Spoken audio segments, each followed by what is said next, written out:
عادانا ولا تجعل مصيبتنا في ديننا ولا تجعل الدنيا أكبر همنا ولا مبلغ علمنا ولا تسلط علينا من لا يرحمنا. دو خال دمي باسي كمبرا خون بيوستم بيتيو ودلنيام هر يشيك لأيمي مسلمانش بيوستي بيتي ونبي من لو خالة درسو بمي ايو فيركم وتم سرطا خون بيوستمو وجا ايو شهر بيوستانو براكان ئەوی ژەوەیە کە خوای پەروەردگار دوو جۆر عقوبە و سزای هەیە براکانم. دائیمەن هیچ خوتبەیەک تەواو نییە و ڕاست و دروست نییە کە کەلیمەی تەقوای تێدا نەبێ کە خەتیب ئەمر بە تەقوا نەکا. بۆیە خطبەی حاجە هەر کە دەست پێ دەکەی یا أيها الذين آمنوا اتقوا الله يا أيها الناس اتقوا ربكم يا أيها الذين آمنوا اتقوا الله وقولوا قولا سديدا. ئەمر بە تەقوا پێویستە لە خوتبەدا بکرێت. بۆچی ئەمر بە تەقوا؟ واتە لە خوا بترسن. لە چی خوا بترسین؟ لە عقوبەی خوا. عقوبەی خوا چەند جۆرە؟ دوو جۆرە. عقوبەیەکی معنەویە، عقوبەیەکی حسی و مادیە. عقوبەتە حسی و مادیەکە هەمومان دەیبینین بە چاوی خۆمان و زۆربەی جاریش ئێمە بەس لەو عقوبەیە دەترسین، لەو سزای خوا دەترسین. خوای گەورە غەزەبت لێ بگرێ، ماڵەکەت بسووتێ، سیارەکەت وەرگەڕێ، تووشی نەخۆشیەکەت بکە، مناڵێکت بمرێ، یا لە معاملەیەکە زەرەرکەی، یا یەکێک لەو بەڵایانە کە مەحسوسە هەستی پێدەکەی بە چاوی خۆت دەزانیت ئەوە خوای گەورە سزای دایت، خوای گەورە بەڵایەکی بەسەرهێنایت. ئەمە عقوبەی خوایە براکانم. بەڵام لەم عقوبەیە گەورەتر هەیە. زۆرێک لە مسلمانانیش لێی بێ ئاگان، لێی غافڵن، خۆیانی لێ بەدوور ناگرن، خۆیانی لێ ناپارێزن، دەست بەو ئەسبابانەوە ناگرن کە دەبێتە هۆی پارێزگاریکردنیان لە جۆری دووەمی عقوبەی خوا کە بریتێ لە عقوبەیەکی چی؟ عقوبەیەکی معنەوی. عقوبە معنەویەکە چێ براکانم؟ خوای پەروەردگار دەفەرمێ ومن أظلم ممن ذكر بآيات ربه فأعرض عنها إنا جعلنا على قلوبهم أكنة أن يفقهوه وفي آذانهم وقر وإن تدعوهم إلى الهدى فلن يهتدوا إذن أبدا. أما آياتك چەند آياتي تر لەسەر پەروەردگار دەفەرمێ چێ لەو کەسە زاڵمترە کە ئاياتی خوای بۆ باز بکرێ، نەسیحەت بکرێ، حەقی بهێنرێتەوە یاد، بەڵام لەگەڵ ئەوەشدا و هەر پشتی تێدەکا، هەر ئیهمالی دەکا، هەر پشتگوێی دەخا. خوای گەورە دەفەرمێ ئێمە عقوبەی دەدەین. بەچی؟ نافەرمێ عقوبەی دەدەین بۆی کوێری دەکەین، یا بۆی شەلی دەکەین، یا بۆی توش سەرەتانی دەکەین، یا بۆی کە ماڵی تووشی فەقیری دەکەین. نە، عقوبەیەکی دەدا. ئینا جعلنا، ئینا کە لە دوای ئەوە هات بۆ تعلیلە، یعنی خوای پەروەردگار دەفەرمێ بەدڵنیاییەوە ئێمە چی لێ دەکەین لەو کەسە؟ لەسەر دڵی پەردەیەک دادەنین. جعلنا على قلوبهم أكنة، على قلوبهم أكنة، دين كنانيك وكو پەردەیەک بەسەر چی دادەدەین؟ بەسەر دڵی دادەدەین. تەواو ئەو دڵی چی لێ هات؟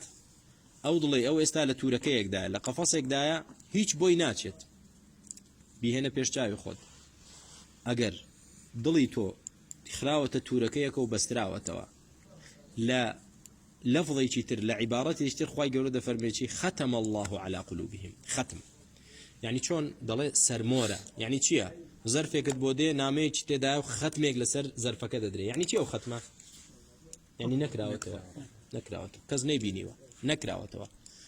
خوای پەروەردگاریش ختم لە دڵ دەیخاتە، دڵت دەخاتە ناو زەرفێکەوە، دەیخاتە ناو ئەکینەیەکەوە،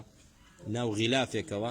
ختمێکی لەسەر دەدا، ئەو دڵە کەس نایبینێ. یعنی چی کەس یعنی حەق وەرناگرێت.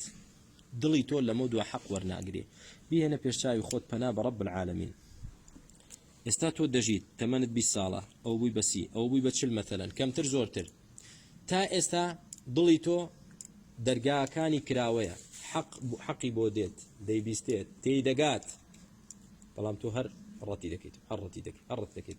خوای گەورە عقوبەت دەدا، دیاڵە دڵی بخەنە ناو تورەکەیەکە و ختمی لێدەن، کۆتاییت پێ هات. یعنی چ کۆتاییت پێ هات؟ یعنی آخری آیەتەکە پێت دەڵێ چۆن کۆتاییت پێ هات. خوای گەورە دەفەرمێ إنا جعلنا على قلوبهم أكنة أن يفقهوه. لموضوع آيات بو باسكن تيناقيت، حديث بو باسكن تيناقيت، هيت سودينية، نصيحة آموش قاري وتار، هيت سودينية. وفي آذانهم وقر. خواهي قرد فرمتشر دخيني جوز كيانوا وقر شون هندي جارتو لوكي كشتك دخيتنا وجوز كتوا بوي ئاو نەچێتە گوێچکەتەوە یا بۆی دەنگێکی بە قووەت نەبیستی، خی گەورە شتێک دەخاتە ناو گوێچکەتەوە کە تەواو لەمە دووە حەق نابیستی. باش وإن تدعوهم إلى الهدى خۆی گەورە فەرمێ لەمە دووە کە ئەو عقوبە معنەویەی ئەو کەسەمان دا ئەگەر خۆت ئەی محەممەد تۆ کە نێراوی خوایت عليه الصلاة والسلام کە خەڵک لەسەر دەستی تۆ هیدایەت وەردەگرێت کە تۆ بانجی کەی لەمە دووە بڵێ وەرە ڕێگای ڕاستت نیشاندەم فلن يهتدوا إذن أبدا لن بو تأبيدا أبدا نشي لقل هاد يعني هر طواف قتل موضوع هداية ورناقري قتل موضوع نايت وصل رقا إخوة كوتاي بيهات كواتا براكم زور ترسناكا والله أقر بيتو خوا عقوبت دابوي هردو شاو تشويركا خوا عقوبت دابوي توشي شلالتكا خوا عقوبت دابوي مالو ساماند نهيالي زور آسانترا لوي خوا أو جور عقوبة بدا طو قف الله دلت درا جوێچکەت ئاخندرا هیچ نابیستی ئەگەر پێغمبەری خوا عەلەیهی سڵاو وسەلام زیندوو بێتەوە و بێ نەسیحەتت کا سوودی نییە پێغمبەری خوا کۆتایت پێ عەلەیهی سڵاو وسەلام فلن يهتدوا إذن أبدا حتى تازە تۆ کۆتایت پێات یعنی چی یعنی تۆ تازە بەرەو ئەهلی جەهەنەمیت لە دنیا بژی کەیفی خۆتە چەندێشتر دەژیت کە خوای گەورە بۆی دانابیت ئەوەندە دەژیت بەڵام هیدایەت داخرا دەرگای هیدایەت لە تۆ داخرا کەواتە براکانم ترسناکە ئەمە باسی عقوبەی معنەوی کولی کە بەجارێک خوای گەورە دەرگای هیدایەت لێدا دەخا هەر لە عقوبەی معنەوی جوزئیشمان هەیە عقوبەی معنەوی جوزئی چۆنە تاوانێک دەکەی خوای گەورە عقوبەیەکە دەدا عقوبەیەکی معنەوی دەدات ئەمڕۆ لە ڕێگا هاتین دکتۆر خالد شتێکی خۆشی بۆ خوێندینەوە ابن القیم ڕەحمەتی خوای گەورەی لێ دەفەرمێ زۆر جار بیر لەوە دەکەیتەوە باشە ئەو هەموو غەم و خەفەتە چیە هەتا ئەوە دەفەرمێ هەمەمتە بسەیئە کە تۆ نیەتت کارێکی خراپ بووە خوای گەورە ئەو هەممەی کە تۆ هەتبوو بۆ کاری خراپە دەیکاتە هەموو غەم بۆ تۆ یەکسەر عقوبەت دەدا سەم دڵم تەنگە خەفەتم هەیە بێتاقەتم چییە ئەوە عقوبەی خوایە لەسەرەوەی کە بێتی خراپەت هەبووە تاوانێک دەکەی بۆ نمونە خوای گەورە مەحرومت دەکات نوێژی بەیانیت پێ ناکرێت لە کاتی خۆی نایکی جەماعەتت دەچێت تاوانێک دەکەی خوای گەورە مەحرومت دەکات لە خێریکی زۆر گەورە بێبەش دەبی دەبینی فلانە کەس دەتوانێت بیکە باشە بۆ من ناتوانم ستا فلانە کەس تۆ چیت کردوم بۆ زیکرەکانی بەیانیت خوێندووە تی وەڵڵاهی برا من نەمخوێند سبحان الله ئەی زیکری ئەواران وەڵاویشم خوێندووە الحەمدولله دە وەڵڵاهی برا من نەویشم نەخوێندووە ئەی ئەمڕۆ هەر پێنج نوێژەکەت بە جەماعەت کردو بەڵێ الحەمدولله وەڵڵاهی من دووسێ نوێژم بە جەماعەت نەکرد بۆ دەزانی بۆچی ئەمە عقوبەکەی خوایە کە تۆ دوور کەوتیتەوە خوای گەورە عقوبەت دەدا بەوەی چی بەوەی مەحرومت دەکات لە خێرێک کە بەرەو خوا دەدبا محروم و بێبەشت دەکات لە خێرێک کە بەرەو بەهەشت و سەرفرازی و سەعادەت دەدبا بۆیە دائیمەن کاتێک کە تۆ لە عیبادەت و لە خواپەرستی و لە زیکر و لە قورئان و لە دیندارەتی تەمەڵ بوویت و دوور کەوتیتەوە و لاواز بوویت ئەو بزانە عقوبەی خوایە وا مەزانە بەگاڵتەیە بۆ یەکێک لە سەلەف دەفەرمێ گوناه و تاوان ئەوەندە باری قورس کردویت بەخەبەر نایی نوێژ بکەیت توانای زیکرت نییە توانای دوعاکردنت نییە توانای قورئان خوێندن نییە لەوانەیە هەمان بێکاکە من لە خۆمەوە دێڵێم حاڵەتی وات بەسەر دابێ ئێبرا دوعاکردن زۆر خێرە بۆ دوعا ناکەی بەس دەست بەرزکەوت لە خوا پاڕێوە تاقەتی دوعای نییە بزانە واد لێدێ بەهۆی دوورکەوتنتەوە لە خوا عقوبەت دەدا ناتوانانی دوعاش بکەی کاکە داوا بکە داوا یعنی ئێستا ئەگەر پێت بڵێن براکەمەوە ڕئیسی وڵات هاتووە لە چەمچەماڵە ئێستا دەرگای کراوێ دەڵێ هەر کەسێک دێت داوای هەر شتێکم لێ دەکا پێی دەدەم باشە کورە وەڵا تاقەتم نییە بچم داواکە کەسێ بڵێ تاقەتم نییە بچێ داواکەم ئەگەر بزانی وعدی دا ڕاستە بەجێی دەگەیەنێ هەمومان ڕادەکەین یا ڕاناکەین کاکاری کەسێک کۆمەڵ شتمان دەوێت پێویستیمان هەیە وانە هەریکەمان دەچێت داوا دەکا هەمومان عریزە و تەڵەب دەنووسین دەیت خوا ئەوەی من دەی ئەوەی من بەپەلەین داوای لێ بکەین بەڵام بۆ خوای گەورە دەفەرمێ من يدعوني فاستجيب له چێ داوام لێ دەکا با وەڵامی دەمەوە چێ داوای لێ دەکا لێ ببورم چێ حاجەتێکی هەیە يسألني فأعطيه تا پێی ببەخشم چەند کەس لە ئێمە تاقەتی داواکردنی هەیە لە خوا چەند کەس لە ئێمە تاقەتی هەیە لە خوا پارتە خوای ئەوم دەوێت ئێوە خۆ بەگاڵتە نییە برا هەموو هۆکارەکەی چییە هۆکارەکەی ئەوەیە کە خوا عقوبەی داوی مەحرومی کردووی دوورکەوتنەوەت لە خوا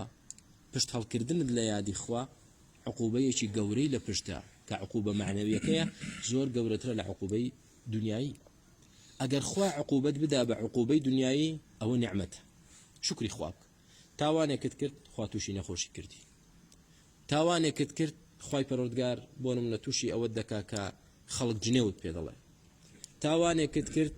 فەقیر دەبی تاوانێکت کرد سیارەکەت وەردەگەڕێ واللهی لەسەر هەر هەموو شکری خوا بکەوە نعمەت هەمووی نعمەت بۆچ کە خوای گەورە یەکسەر پاچی کردیتەوە بەهۆی چیەوە بەهۆی تاوانەکە و پاچی کردیتەوە بەڵام بەو عقوبەیە کە دەتدا لە خوا نزیک دەبیتەوە هەموو جار دەبینین کەسێک کە ساغ و تەندروست و لەش ساغە لە خوا دوورە بەڵام کە نەخۆش دەوێت چی لێ دێت دەگەڕێتەوە لای خوا دڵەکەی نەرم دەبێ تا دەوڵەمەندە و پارەی هەیە هەراڵ بووە کە خوای گەورە تۆزێ فەقیری بەسەرهێنا ئەوجا دەگەڕێتەوە داوە لە خوا دەکا بۆیە مصیبەتێکت بەسەردەیە کە عقوبەتەکە مادی و مەحسوس بێ ئەوە شکری خوا بکە لەسەری نیعمەت بە ئیزنی خوا کە سەبرت هەبێ شکری خوا بکەی دەبێ بە نیعمەت بەڵام عقوبەتە معنەویەکە زۆر کارەساتە برا زۆر کارەساتە خوای گەورە ختم لە دڵتدا واد لێ بکە ئیشی تۆ بەس غەیبەت و قیل و قالە ئێوە خۆ عقوبەی خوایە وەڵڵە عقوبەی خوایە لە جیاتی بە قورآن خوێندنەوە مەشغوڵ بێ لە جیاتی بە دعوەکردن بۆ دینی خواوە مەشغوڵ بێ لە جیاتی بەوە مەشغوڵ بێ حریص بێ سوور بێ لەسەر چۆن خەڵک بێنێتە ناو سنت دایرەی سنت دایرەی هیدایەت بەردەوام غیبەتکردن جنێودان قسە پێوتن هاندانی خەڵک تەفرەقەنانەوە ئاژاوە جێڕی ئەمە بە چی ئەزانن چی ئەمە عقوبەی برا ئەمە عقوبەی خوا عقوبەی دەدا براکەم خوا عقوبەی داوە محرومی کردووە ئەبەت ڕێگای خێر نازانێ یعنی تۆ لە دوورەوە تەماشای دەکەی برامە چیتی کورۆ داماوە ئێستا تۆ ئەوەندە حەسەناتت هەیە هەر شەوێک کە غیبەتی کەسێک دەکەیت و ژنێ و بە کەسێک نەڵیت و پۆستێک لەسەر کەسێک نەکەی ئیسراحەت ناکەی کەسێک دەرنەکەیت ئێستا تۆ خۆت مرتاحی لەو ژیانەی خۆت هەستی پێ ناکە بۆ چکە خوای گەورە وا عقوبەی داوە بەخۆشی نازانێ ويحسبون أنهم مهتدون وا دەزانێ هیدایەت دراوە لەسەر ڕێگای ڕاست دەڕوا هیچ مشکلەی نییە بۆ ئەوە عقوبەی خوای پەروەردگارە بۆیە براکانم با لە خوا بترسین دائما لە خوا بترسە بڵێ خوای پەروەردگار ئینی ئەعوذ برضاک من سخطک خوا پەنا بە ڕەزابوونی تۆ دەگرم لە تووڕەبوونی تۆ بۆ بمعافاتك من عقوبتك وبك منك ئەگەر پەنا بە خوا نەگری و هانا بۆ خوا نەبەی خوای گەورە عقوبەت بدا بەو عقوبە معنەویە محرومت دەکا لە طاعت محرومت دەکا لە عیبادەت محرومت دەکا لە قورئان خوێندن لە ذکر خوێندن تەماشا دەکەی ڕەفیقەکەی تۆ ماشاءالله چالاکە لە عیبادەتدا تۆش ئەمەڵ تەوەزر تاقەتت نییە هیچ بزانە خوا عقوبەی داوی بەخۆشت نازانی تۆ ئێستا زۆر لە خەتەر ناچیدا دەژی ئەمە عقوبەی معنەوی جزئیە ئەگەر بەردەوام بی لەسەری لەوانەیە بەرەو عقوبەی کولی بڕۆی قفڵ دڵت بدرێ ئەو کاتە هیچ مەجالی تێدا نەمێنێ و ژیانت زەرەرمەندی دەبێت لە دنیا و لە قیامەت وی براکانم با تەنها ئەوە بە عقوبە نەزانین کە خوای پەروەردگار بەڵایەکمان بەسەر بێنێ نە هەرەوە نییە بۆیە زۆر جار لەوانەیە هەبێت کە بەردەوامە لەسەر تاوان و گوناه خوای گەورەش ئەو عقوبە مەحسوسە مادیەکەی بەسەر نەهێناوە بەردەوامە هەر تاوان دەکا هەر گوناه دەکا هەر دوورە لە خوا خوای گەورەش هەر ماڵی بۆ زیاد دەکا خوای گەورەش هەر لەشی ساغ دەکا خوای گەورەش هەر ماڵ و مناڵی پێدەبەخشێ کابرا وا نازانێت دەڵێم هیچ مشکلەم نییە نازانێت لەولاوە خوای گەورە ختمی لە دڵدا و کۆتاییت پێهاتوو تۆ داما و کۆتاییت پێهاتوو ئاگات لە خۆت نییە تەواو تۆ تازە ڕێگاکەت انحرافی کردو ختمیش لە دڵت دراوە چۆن ئێستا ئەوە نییە سیارە کاتێک کە دەکوژێتەوە سوکانی قوفڵ نابێ سوکانەکەت سوڕاوە لە ڕێگالاتدا و قوفڵ بۆ سوکانەکەت هەرچی بیکەی نایەتەوە سەر ڕێگا کۆتاییت پێهات بۆی برا پەنا بەخوا بگرین بەوە نەخەڵەتین کە ئێمە لە ناز و نیعمەت داین بەوە نەخەڵەتین کە خوا سەتری کردوین بەوە نەخەڵەتین کە لە نیعمەتدا دەژین دائما ئەگەر لە عیبادەتێک دوا کەوتیت دائما کە لە ذکری خوا تەمبەڵ بوویت دائما کە زانیت لەگەڵ عیبادەت و یادی خوا بینت کەمە لە خۆت بترسێ ئەوە بە عقوبەی بزانە دیارە خوای گەورە عقوبەی داوید موفقی نەکردووی و هەر کاتێک کە خۆت دوا بینی بۆ گوناهی خۆت دەگریت خەمی قیامەتی خۆتە بۆ خۆت لە عەزابی خوا دەترسیت خەمی ئەوەتە خوا لێت خۆش بێ خەمی ئەوەتە خوای گەورە ئەخیرت خێرکە خەمی ئەوەتە خوای گەورە یعنی هەوڵ بۆ ئەو بدەی خوای گەورە لەسەر دەستی و هیدایەتی خەڵکدا دڵت خۆش بێ الحەمدولله دڵت خۆش بێ بەڵام کە خوای گەورە ئەوەی لەبیر بردیتەوە ئاوە بە خۆت دابدەیت و بزان تۆ لە چی دایت بەس خەریکی فلان و فیساریت ئەو بزانە ئێستا خوا غەزەبی لێگرتووی لە عقوبەدا دەژی ئاگاشت لە خۆنی خوای گەورە بۆ خاتری ناو جوانەکانی سفاتە بەرزەکانی بمان پارێزێ لە عقوبەی خۆی خوای گەورە لێمان ڕازی بێ و لێمان تووڕە نەبێ خوای گەورە عەفومان کە عقوبەمان نەدا خوای گەورە ئەخیرمان خێرکە و وەختەوەری دنیا قیامەت بکە والحمد لله وصلى الله وسلم على رسول الله بارك الله فيكم